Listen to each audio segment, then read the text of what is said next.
United States men's basketball team that won gold at the 1976 Olympic Games. And that's the latest. I'm Mike Moore from your 24/7 news source, the Black Information Network and BINnews.com. Drought, war, and rising food prices have doubled the number of families facing malnutrition. You can help. $50 provides a food kit to feed a family for a month. Just text the word radio to 97646. Is this the time? This is the KBLA Sports Minute with Ray Richardson. The Clippers introduced James Harden to the local media Thursday. It was the first time Harden was available since his trade to the Clippers late Monday night. Harden said all the right things. He wants to prove that he really is a team player and that he can fit in with anybody and contribute to a championship run. Harden went through his first workout with the Clippers on Thursday. He will make his debut on Monday against the Knicks in New York. The new Big Ten Conference released its football schedule for 2024. USC and UCLA will maintain their annual rivalry game on November 23rd. First game next season for USC will be at Michigan on September 21st. The top two HBCU teams are in action Saturday. Number 9, North Carolina Central is at home against Norfolk State.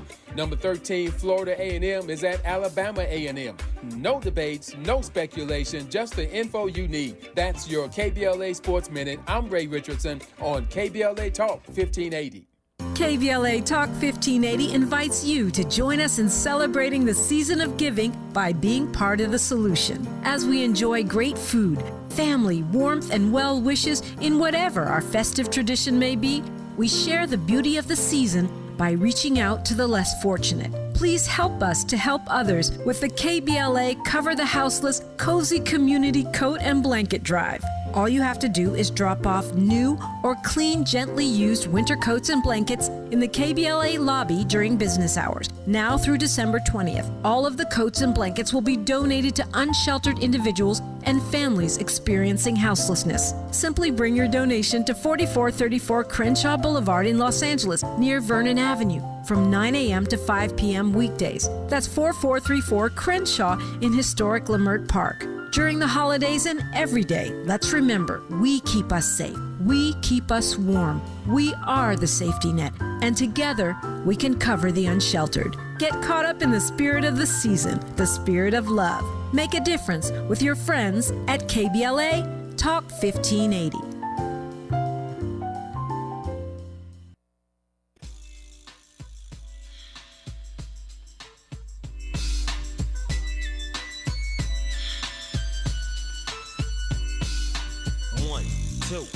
To the folks, Snoop Doggy Dogg and Dr. Dre is at the door, ready to make an entrance, so back on up, cause you know we're about to rip this.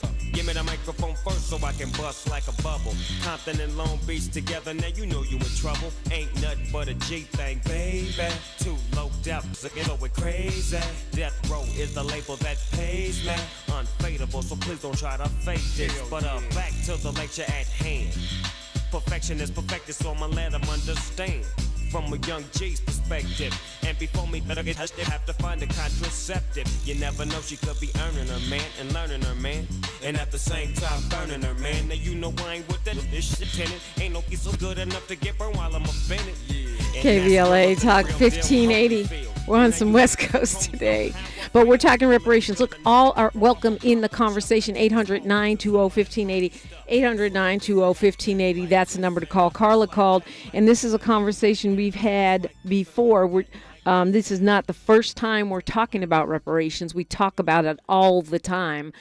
So folks are like, well, why this guest or why not that guest? Why not this person? Listen, we've had a lot of folks on, and we will continue to have a lot of folks on.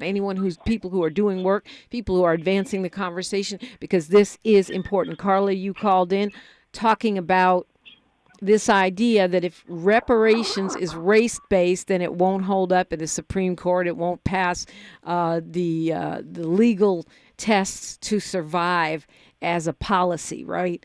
And I've heard that before, and to the argument that people use is that's why they want to use lineage rather than race, which, or that you have to use a genealogist, you have to prove your connection to enslaved African Americans or folks who were in this country facing the Jim Crow and other kinds of harm, you know, uh, prior to 1850 or earlier. Um, we lost Carla. Okay, I thought she was going to have a follow up there, but you were addressing her question around that, and Rashid, I wanted to let you land before we keep it moving. Oh yeah. So to land is we understand that our lineage experienced harms based upon how we were race classified. So even when you get into the concurrent opinion, there was a few examples that were used that specified if the harm is the focus, the race becomes the backseat, right? So we're not looking at it as all quote black people experience, harm in America, so they deserve reparations. We're understanding specifically when we're looking at the unbroken chain of harm, we were utilizing the FBI hate crime stats to specify that we are still overrepresented in that, and I can pull those individuals out to still showcase the unbroken chain of harm from a lineal perspective based around those who descend from chattel slavery. So I think a lot of people on some of these areas kind of focus on trying to find ways to trick out the federal government, where what we focus on is addressing it head on, because we look at the policies, the legislation, and we look at the actual harms that we experience, and those harms were based on who we were. They were lineage. Our lineage was given a term, right? That term was Negro, that term was freedman, and we were harmed still based on who we were. So we could throw all of those names on a shirt as long as we're talking about the descendant community and defining them as the descendants of American chattel slavery. We are now within a lineage perspective, but we cannot not want to bring evidence that specifies that there are some issues and some experiences that we went through based on race, right? That's when you get into these civil rights, these enforcement acts. That's when you look at it and say race, color, creed, national origin, or previous condition of servitude, right? They specify those things to hamper in that we needed those protections because we were attacked in those ways. Carla's back. Carla, you had. I was letting you do your follow-up piece to that idea that even including race, even though the oppression or the policy of enslavement was in the main based on race, is a disqualifier from a legal perspective. Yes, at this point in time. And then, Negro is a racial classification. And Mr. Littlejohn was talking about the black codes, the laws out once or after emancipation. And so I'm under the understanding that H.R. 4328 is the law that Senator Ming brought in 2016 that was unanimously voted to replace the term Negro with African American. And so I just get confused of why Negro is the choice. Why wouldn't it be African American? And I still am taking the stance that racial classifications or any type of racial term should not be used in our reparations at all, because that's even going to include that's going to include the immigrants that arrived here a month ago. Well, and that's a whole other debate that happens all the time, and I believe that is one of the reasons why this anti-immigrant sentiment has become such a big piece for some folks inside a reparations movement, different various organizations. But the thing about it is, you're talking about in the context of the United States of America, what is legal. And so if you say it's lineage, and folks will say that's race. If you say it's based on certain terminology, that can be race. I understand that's why people are saying you have to show direct link to enslaved persons. This idea, that we have become camped up around certain terminology because it's linked to certain kinds of ideologies is something I would love to see people move beyond, expand upon. I don't know, I have someone here saying how can a Negro born in the 20th century call themselves a freedman? Their ancestors may have been emancipated, but they were born free. And then we'd have to define what free means. Here in California, you have Senator Steve Bradford proposing a Freedmen's Bureau because, and that's one of the reasons, we're having this conversation right now, because it's a matter of whether or not we were ever actually freed according to the criteria that was set forth at the time of the Civil War. Mm-hmm. Go ahead, Rashid. I'll let you land again, and then we're going to keep it pushing. And in the work that we do, right, because we have to tie this to direct harm, right? We have to tie this because we're not suing for, the United States government because we found slavery to be unconstitutional, even though it, quote, was, right? But this isn't a lawsuit against the United States government to say slavery was illegal and you need to pay us for that. This isn't taking the United States government to task for the hours that our ancestors worked in that unpaid labor, right? This is predicated around the failed promise of 40 acres and a mule, right? Special Field Order 15. When you get into Dr. Cindy Darity's work, that's the first thing he ties it into, and these continual movements around reparations, whether it's Sally House, Queen Mother Moore. So we've understood when we do our data and research, we're just tying the term Negro because that's what you find when we look at the harms. When you go to the New York Times, you can type in Negro massacres and you will see a bunch of different massacres that show up. So a lot of people have their own opinions based on the opinion of the justices around the affirmative action case when it comes to student enrollment in colleges, but we've seen a complete different understanding as it pertains to connecting the individual group to the harm. So we focus on the harm, and they just so happen to say no Negroes allowed. So do we need to become freedmen in order to get the legislation when when we were affected because of what actually was written, and what was written was really no Negro allowed, or covenants that specified no Negroes, redlining, not being able to get access to housing in certain areas. They literally put in those covenants the term Negro. So we're not here to name bang against anybody and how they want to position themselves. We just collected evidence. And let's go to the evidence we collect. A lot of Negro there. Let's go to Prime calling us from Nevada. Hi, Prime. Peace, New York. From New York. Sorry. Okay, from New York. New York City. Hello. Happy Freedman Friday. Happy Freedman Friday. So I just wanted to set the record straight and clear up a few things. Freedman is a legal status. It's a political status. It doesn't need to be attached to Negro. The Constitution, and when we're talking about reparations and politics and things like that, we're talking about legal or legalities and law. And the Constitution is race neutral, which is why if we're talking about solutions, if we're talking about lobbying, if we're talking about advocacy, we have to go with the race neutral status, which is freedmen. Black codes did us no good. Negro codes did us no good. And the protections that was for the American freedmen was under the protection of the military. I've read The Bloody Shirt, and Governor Perry, he was concerned, and he wanted us to be reclassified or classified as Negroes, but he didn't want any smoke with the freedman status because we were under the protection of the military. So I think the best way to go, if we're talking about reparations or any policy, is by way of our freedman status. It's not Negro. It's not Black.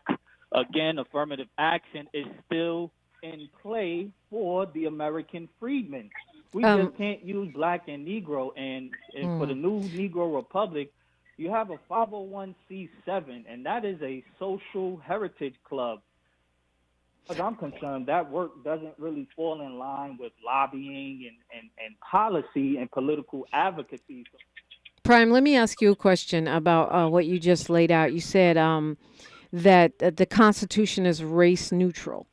Did you mean the Constitution is meant to be race neutral? I mean, because initially, if we're 3/5 of a person, that is a built-in non-neutral statement within the U.S. Constitution. Thank you. I appreciate that question. So there's a lot of misunderstandings with that. So the 3/5 compromise meant that out of 100 enslaved persons, 60 of those enslaved people will be counted as the population for the purpose of House of Representatives. So it was a tactic used for the Southern politicians to increase their political representation in House of Representatives and in Congress. But it does just like the Electoral College, like the filibuster tactics meant to minimize the impact of the number of enslaved black people in throughout the southern states. Could you say Prime? that again? I missed. You're saying it was a tactic meant to diminish the clout of the black or enslaved persons or formerly enslaved persons throughout southern states. Yeah, I was saying that, yes, it was used to increase the political representation of the Confederates in the House of Representatives and in Congress. So, but how is that race neutral? I mean, representatives, if you include 60 out of the 100 enslaved people in Mississippi, that's 3 out of 5, 3/5 compromise. Right. Now you have 60 more political Confederates in the House of Representatives. Does that make more sense? I just don't see it as a race neutral for whatever way you're breaking it down. It's still not race neutral because those folks are counted based on who they are. Yeah, I can prove that the Constitution is race neutral because there's no black or white in the Constitution. There's no black or white. So does that mean that slavery is race neutral? Well, slavery was unconstitutional, so no, that was not race neutral, and it goes along to my point that I'm making that according to the Declaration of Independence and the 13th Amendment, it was created to abolish the unconstitutionality of slavery. So when we're talking about the solutions, which I would like to think that your YouTube channel is about, salute to you. We have to frame it in a race neutral stance. We know that the harms were based on race, but that is the problem. The solution is by way of race neutral policy, colorblind policy that would be exclusively applied to the American freedmen. Negroes would include all people with brown skin and melanin. It is not specific. It is not exclusive to those who were owed the 40 acres and a mule. For example, a Nigerian person who came 10 years ago was not owed the 40 acres and a mule. Congress did not make any congressional commitments to them in comparison to the congressional commitments that was made. I mean, I understand the distinction you're making. That's a core, conversation that happens all the time on this show, on the internets and everywhere. But part of so what you're doing is working on creating what you consider to be a race neutral category that also doesn't include people from the diaspora, even though, I think, Jamaicans should get reparations from Jamaica and, and so on and so forth. But the question is America capable of race neutrality? And I would argue no.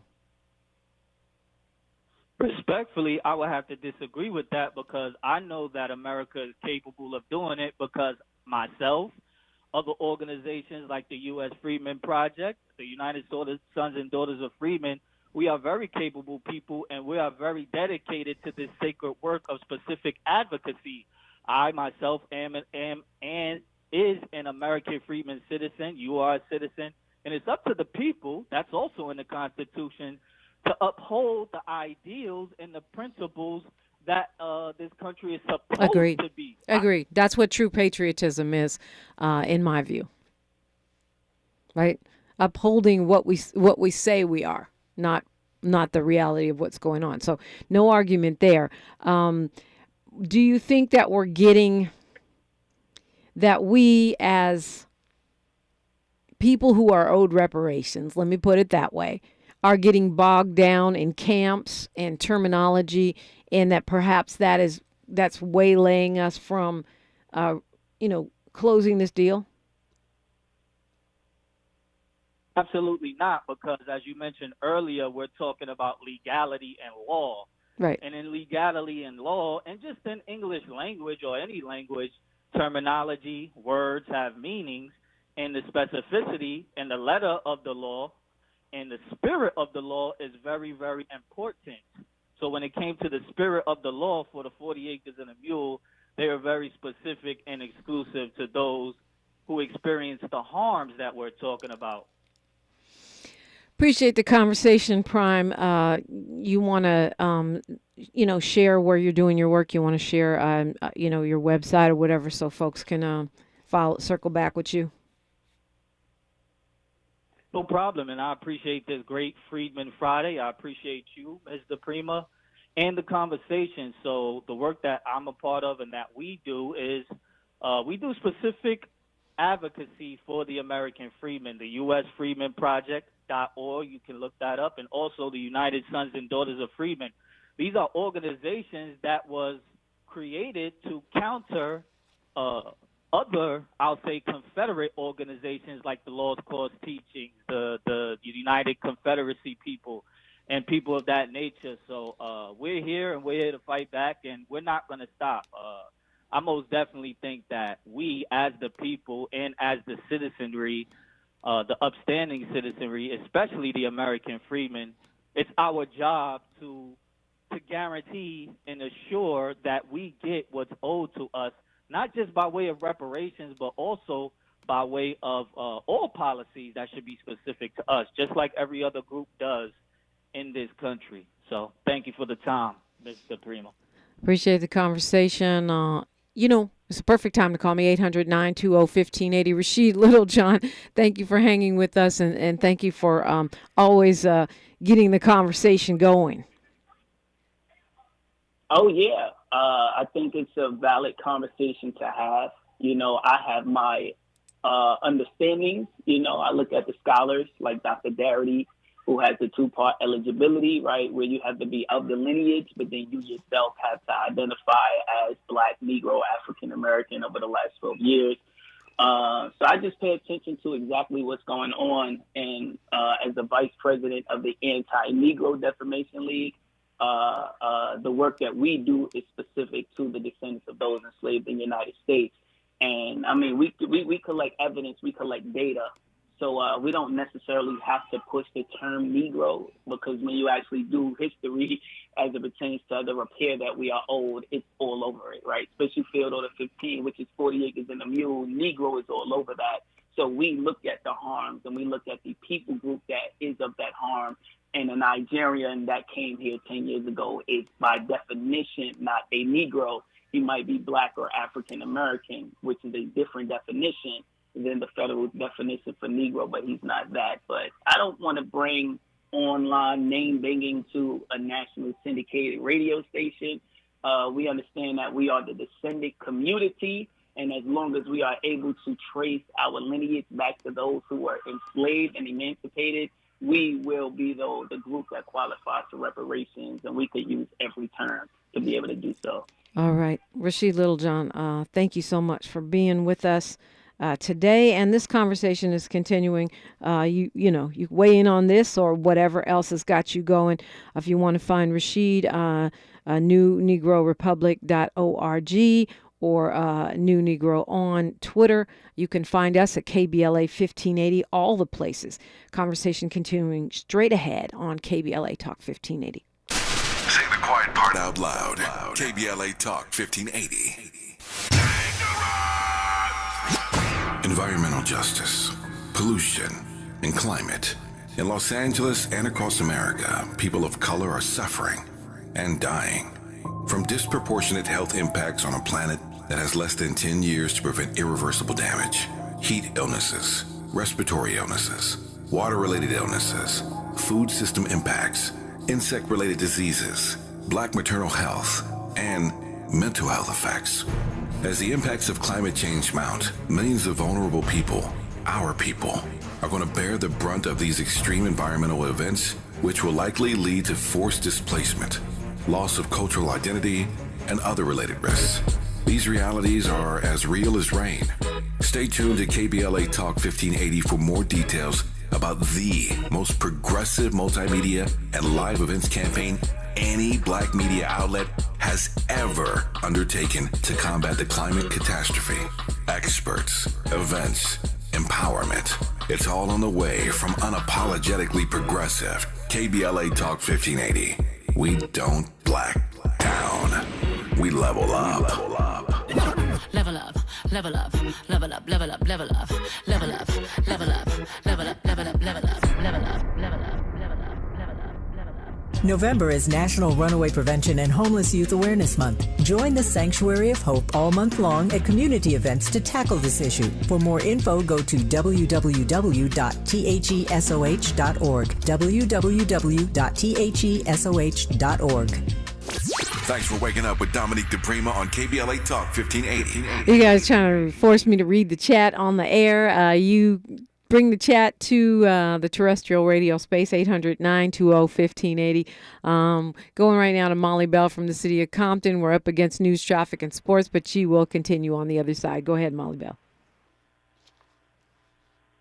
Molly Bell, you there? You with me? Yes. Go ahead, please. Reparations in memory of our ancestors. And I've always said that since you met me, Dominique. I always begin wherever I'm calling in. Mr. Peoples and others, we all agreed that we would begin with reparations in memory of our ancestors. And I and I know I was in the chat room maybe talking too much or venting, I don't know, but I apologize to you or Dom. No apology necessary. Yeah, go ahead. Okay. What I want to say is that, first of all, Rashid Littlejohn, I appreciate him being on the air and bringing his position. But let me just say this first. What is reparation? Reparation is repair. That's number one. Number two, what is repair? Whatever it takes to make us whole. How do we know we're not whole? We know that in the Constitution, it does say that we are 3/5 of a person as it related to being counted. So that's a fraction. And reparation, who should get reparation? Dobas, descendants of black African slaves. Descendants of black African slaves. I don't know where Negro land is, so I don't know where they were slaves. And our guest today, I wanted to ask him, has he read Dr. Joy DeGruy's book, Post-Traumatic Slavery Syndrome? Because when he says about immigrants could get in, Dr. DeGruy talks about how Africans were hunted like animals, captured, sold, tortured, and raped. They faced the worst kind of physical, emotional, and spiritual abuse. And given such history, that's why we are traumatized. Okay, hold it right there, Molly Bell. We'll continue after news, traffic, and sports. The conversation on reparations continues on KBLA Talk 1580. More of First Things First with Dominique DePrima when we come forward.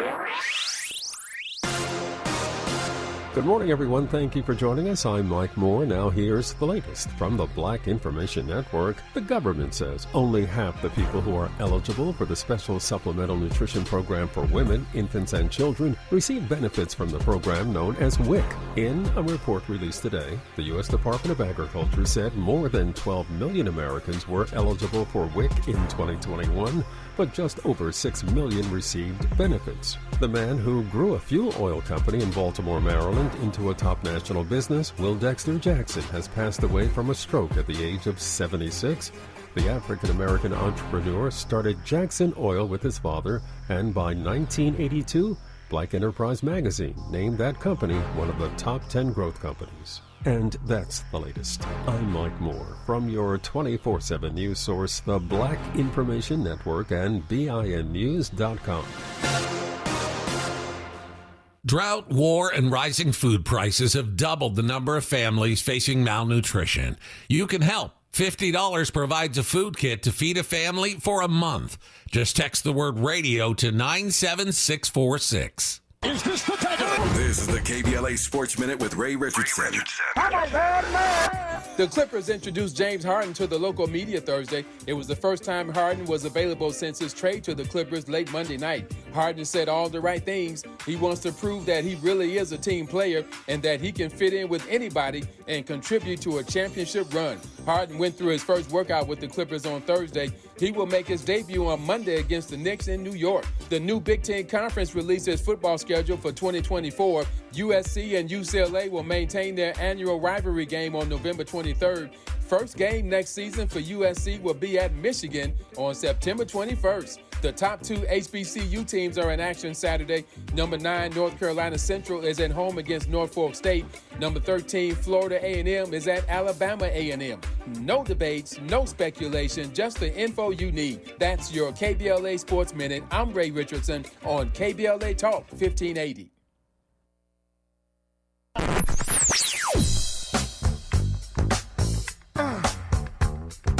This is KBLA Talk 1580. Talk radio. That's music to your ears. We're unapologetically progressive. KBLA Talk 1580. In Big Tobacco's Fantasyland, children are the future. Here, tobacco companies are committed to higher education, offering scholarships to students who submit essays about the benefits of vaping. The tobacco industry even sponsors summer camps for kids. Don't worry, the tobacco-sponsored programs have been linked to leaving your kids more interested in smoking. In Big Tobacco's Fantasyland, the world's deadliest industry is your child's friend. See reality at undo.org. If you are a private individual or a small business owner who has had problems obtaining a business loan, credit card, or just even acquiring an apartment, please call Alliance Hillview LP for a free consultation at area code 510-459-6001. That's area code 510-459-6001. Remember, don't let your past determine your future. For all of us, this generation and the next, there is simply no place in our lives for litter. And yet, it's everywhere we look, and unfortunately, it does belong to all of us. So let's come together and create a litter-free, clean California once and for all. Remember to properly dispose of your trash and recycling. Secure truckloads with tarps to keep debris from flying out. Clean out your car when you're at the gas station. Take pride in your community by organizing a cleanup event or join a cleanup event near you. Zero litter is the goal. Join us at cleanca.com. That's cleanca.com. Let's do it together. Brought to you by Caltrans. cleanca.com.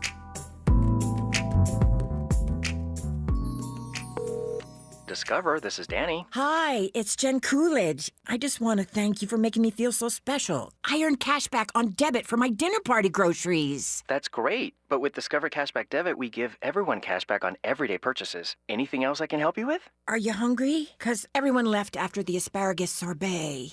Introducing Discover Cashback Debit, a checking account with cash back. It pays to Discover. Eligibility and terms at discover.com/cashbackdebit. Discover Bank, member FDIC. Hey, did you know Vistaprint prints everything a small business needs? Like if a barbershop needs signage, we print outdoor signs, posters, and banners. Or if a ballet school needs merch, 1, 2, we print tote bags, t-shirts, hoodies, hats. Or if a coffee shop needs a total refresh, latte for Mike. Vistaprint designs logos and prints it on menus, mugs, paper bags, anything. Because with Vistaprint, the printabilities are endless. Print it all with 25% off for new customers with code NEW25 at Vistaprint.com. To some, this might sound like a typical family dog. But at Dog Chow, we know that for a veteran suffering from PTSD, this could be the sound of life-saving therapy. Thanks, Betty. That's why we've made it our mission to connect every military hero in need with a canine hero of their own. To learn about the simple ways you can help Dog Chow in our mission, visit dogchow.com/veterans. At KBLA Talk 1580, we do more than just talk. You got a big mouth. Hello, Joe, you're up. Welcome. We're unapologetically progressive, and we don't black down. And neither do you. 800-920-1580. Molly Bell from the city of Compton said she doesn't know where Negro land is. Well, okay. I don't know where black land is either, or freedman land, or Doba land. But I know reparation land is about to be the USA. Molly Bell, go ahead. You were kind of responding to this whole Freedman Friday conversation. Yes, and I'm saying that if we're going to use titles, Dobas, descendant of black African slaves. And so right in the middle of it, I have it as D-O-A-S. A stands for African. So we're talking about the slaves that were brought from Africa. So we're saying, and we know where they are because you go there on a regular basis and bring us back so much joy and make us so proud. So I know descendants of the people that came from that. So I'm not, and like I said, for me, reparation, and you've known me a long, long time, Dominique, I am serious about it. And most Africans were separated from their families, stripped of their names and identity, beaten, raped, tortured, in many cases lynched or hung at the whim just because white folks felt like it. Because I call them white folks or Caucasian. I don't know where Caucasian land is, but I know who white folks are. And I know the lands that they come from, and they talk about that. I'm just saying that, and we registered all of this with the Library of Congress and copyrighted when Mr. People was alive, myself, Steve Taylor, and others. And so people can look it up in the Library of Congress. All I'm saying is that different ones are going to fight for reparation different ways. And I'm not against anything that Rashid Littlejohn said or anything like that, but I'm saying that here in California, we've got to make a choice. We've got to stand on where we are. We've got to stand with those. I don't agree with all the reparation groups, but since they're talking about it, because California was never enslaved. California was never a slave state. And I get feedback from that. They ask me, why California want to get their money? They never had slaves. And we didn't. California came in 1850 as a free state. And so why do they get it? Because we are descendants of black African slaves wherever we may be in the United States of America, because we're asking them for the money. And immigrants, they were not taken. They were not stolen. They were not brought here. They were not brought here as slaves. They came here on their own.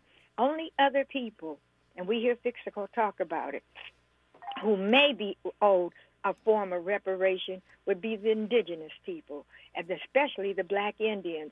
So that's all that I wanted. I wanted to say some more. I wanted to talk to Rashid Littlejohn, but I'm just saying that we've got to stand with each other.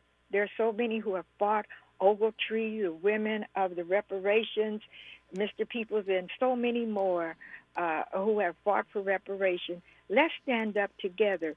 And when we have guests, some of the things I may not agree with him on, but on the things that I do agree, that's what I wanted to talk about, where we agreed. Because Dr. DeGruy says, not only were we slaves, but we need healing.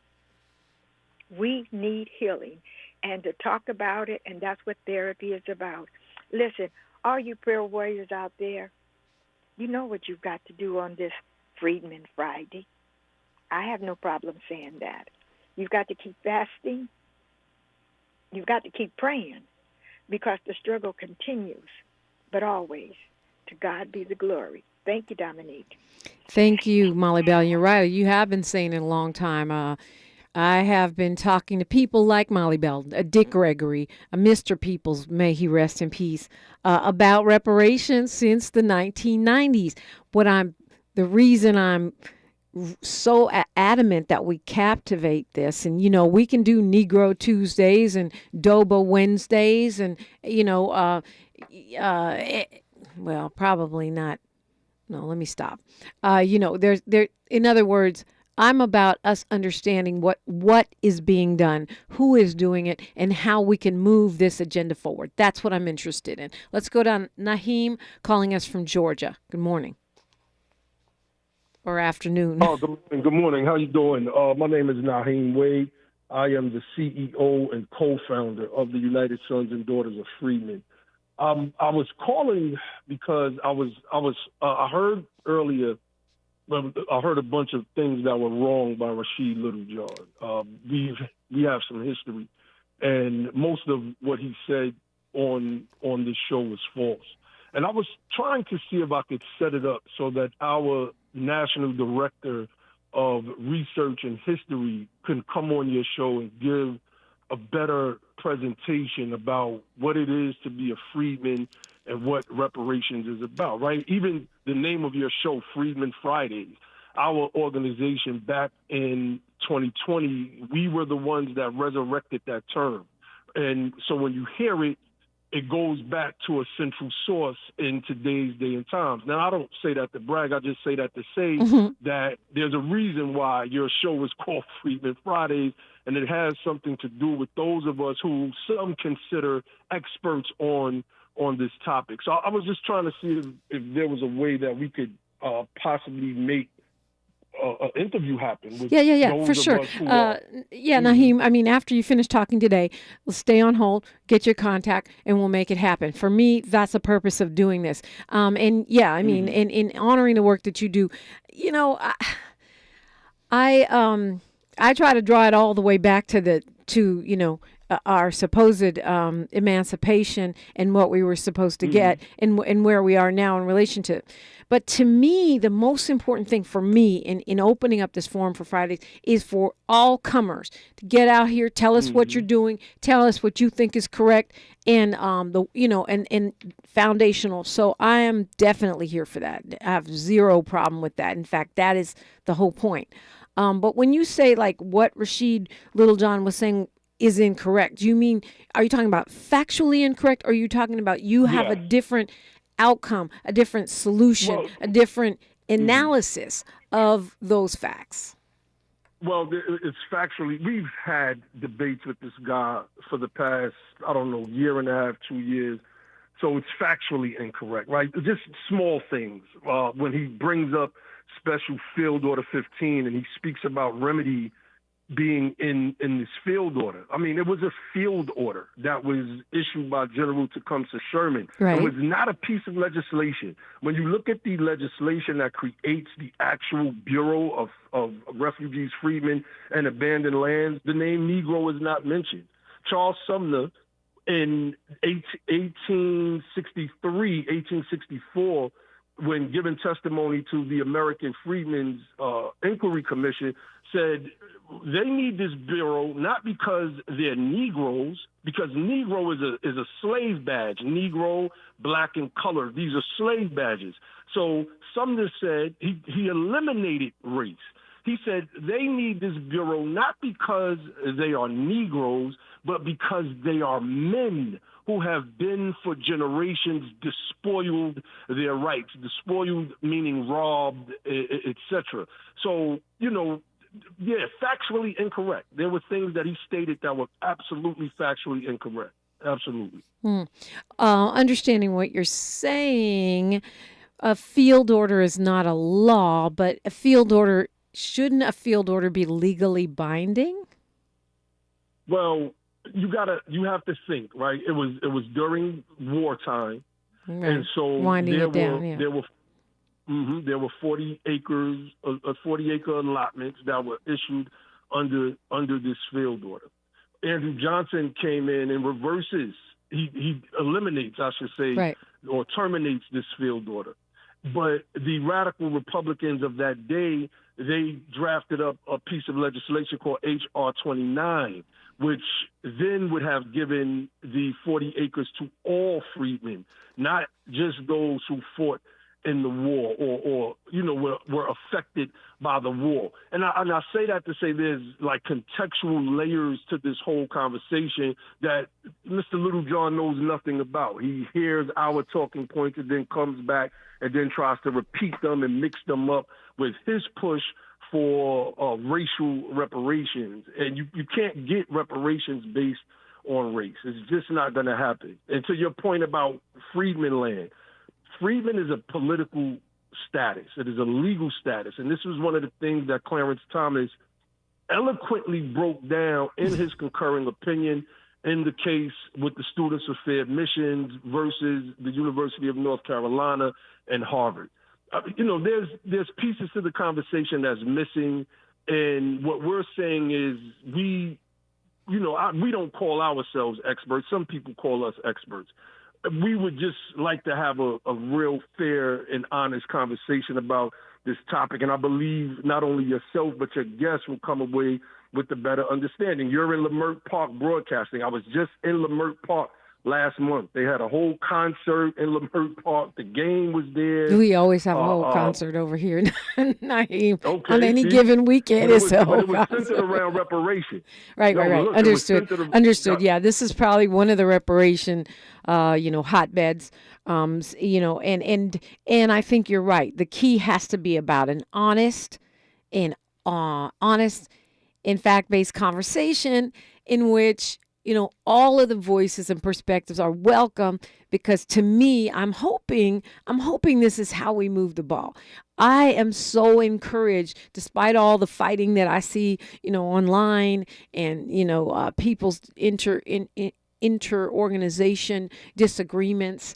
And despite the fact that I do believe there are plants and trolls in the movement that don't even care about reparations or opportunists, I'm so encouraged by the momentum, by the level of education that you and others are bringing to the table, so that this goes beyond a fantasy or a general conversation into how do we get it done and what will it take for it to withstand all the challenges, which we already see on the road lining up before us. So I appreciate the call, and please do not hang up. We're continuing the conversation straight ahead on KBLA Talk 1580.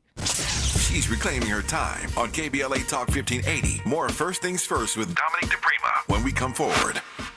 Do you struggle with occasional nerve aches in your hands or feet? Try Nervive Nerve Relief from the world's #1 nerve care company. Nervive tablets contain alpha-lipoic acid to relieve nerve aches, weakness, and discomfort, plus B-complex vitamins to support healthy nerve function as you age. Live life with less nerve discomfort with Nervive Nerve Relief. Learn more at nervivehealth.com. And try Nervive Pain Relieving Cream to block nerve pain signals at the source. Use as directed.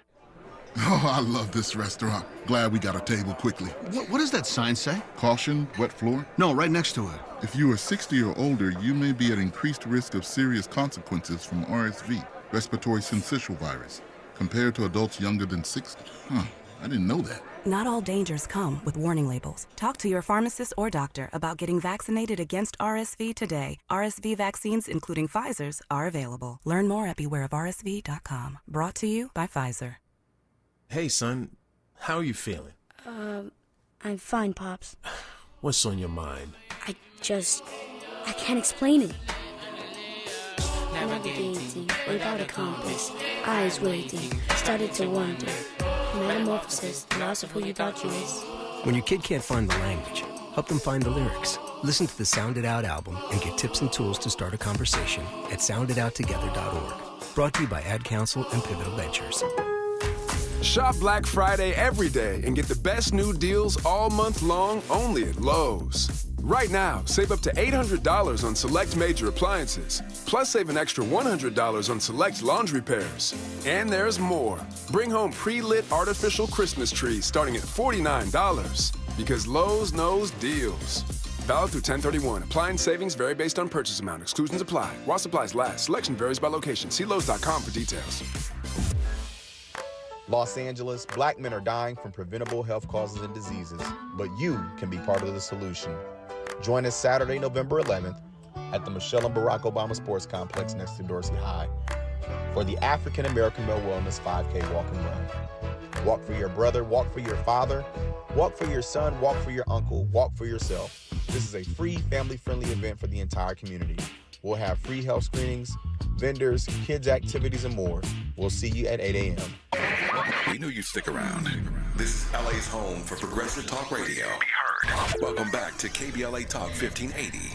Naheem is on the phone. He's calling from Atlanta, Georgia. Well, maybe not Atlanta. He just said Georgia.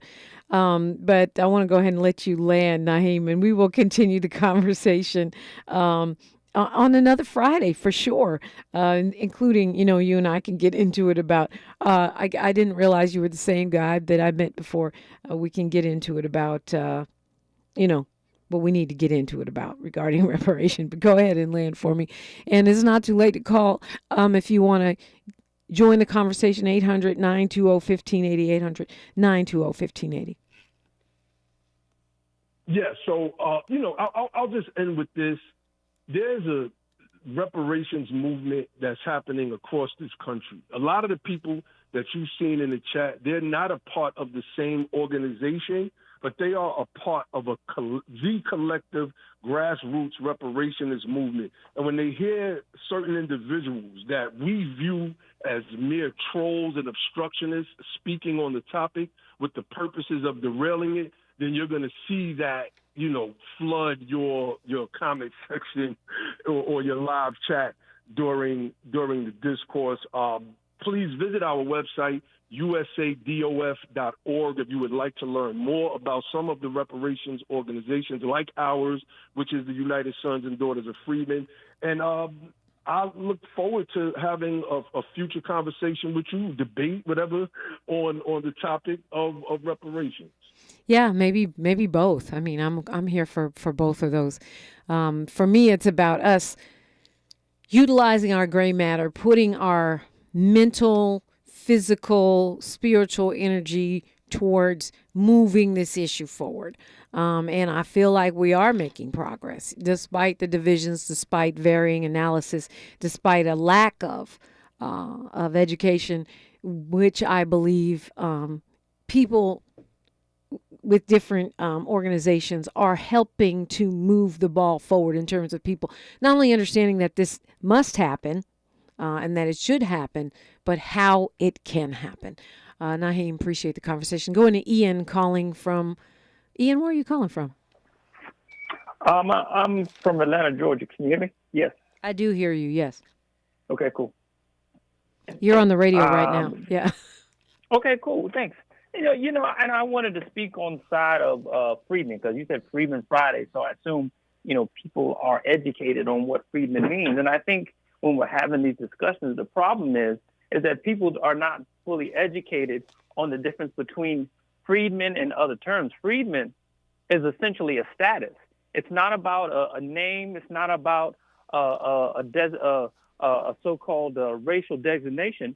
It's about a status, because as you understand, with all the other groups, immigrants and different nationalities, these are statuses. Nationality is status. Your immigrant place is a status. They don't care about what your ethnicity is, what your race is. They're looking at the status. You are an immigrant, right? Who's the they and who's the they that you're referring to right The now? Government. Oh, The I government. got you. Okay, the government. I mean, that's where we're looking to get these reparations from. So I mean, I'm on point with understanding. It's no confusion when you understand that freedman is a status. You were slaves, now you're free, right? And that only happened to a certain group of people. But other people who are coming in with talking about race, understand that moves the conversation away from status, and that's not where we want to go. If you understand when they struck down affirmative actions within the school in terms of race-based conscience, we know that affirmative action had already been struck down when the white girl had sued to get into to law school, right? So affirmative action had already been struck down in that sense, and then there was a race-based conscience. So it just so happened that it came up that Justice Thomas spoke about how freedman was a neutral term. It was a race-neutral term based on a status. I mean, you're the second person that brought that up today. So you truly think that someone, that's a great example, like a Justice Clarence Thomas, who has consistently stood on the side of abolishing anything that would further the progress of formerly enslaved people. You think that because the term changes, his view will change and he would support reparations? But see, here's the thing: we're not looking to go to the Supreme Court for reparations. Right. Well, you may not have any. We might not have any choice. But I'm just asking more about a mindset than the Supreme Court as a body, because you're talking about this idea. And one of the things in the more modern era of reparation, your era of reparation struggle, there's a lot of intensity around, who's using what term. And so I'm wondering if that's the reason why. Is it because you think, okay, you give a Clarence Thomas or someone else who's in a position to shut down reparation, a race neutral term, and they will embrace it? Well, I mean, it's not about being an embrace. What I'm saying is when you put that together, it's not about whether or not you're Republican or conservative. It's just using your common sense. What he laid out in terms of our understanding, and it wasn't just him. It wasn't just him that recognized freedmen as a race neutral term. It was other justices as well. I'm just saying, everybody knows it's a race neutral term. Everybody knows that. That's not even up for the debate. Just because he said it, we can't just get out of our mindset. Right. No. But my question has to do with, does that move the ball? In your opinion, does that take someone who it seems to be hell bent against any kind of level playing field for black folks, and make them and give them a legal or other kind of impetus to now support reparations? Well, you keep saying him personally. Again, he is not the only one that talked about freedom. I just used him. Well, no, I'm using him too. Right. Yeah, I said him or others. Analysis. I said him or others. Okay, yeah. So I'm trying to. Yeah, I'm trying to, because we said we were talking about solutions moving the ball. So does that move the ball? Do you sincerely think people say, okay, that's neutral, so now race neutral, so I'll support it? Of course it moves the ball, because there's already a federal structure in place in terms of the Freedmen's Bureau. There's already a structure in place for that. When people are thinking about this, why don't we use our common sense? If there's already the structure in place that recognizes us, right? Why would we not move the ball going through an apparatus that's already in place? Why do we have to invent the wheel and then go back with this that was in place, with right? These racial conscious terms, right? Which was in place. Okay, well, you know what? This is a conversation that is ongoing, so I hope you'll call again and we'll continue to build.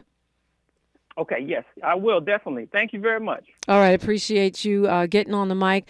Folks, step up if you got something to say. That's what KBLA is here for, specifically for that, to provide that space that is not being provided elsewhere. Agree, disagree, build, right? Build. I'm Dominique DePrima. I do this every day from 6 to 9 a.m., and I appreciate you keeping the conversation going on social media, KBLA 1580 or me, DePrima Radio, DIPRIMA, and then radio.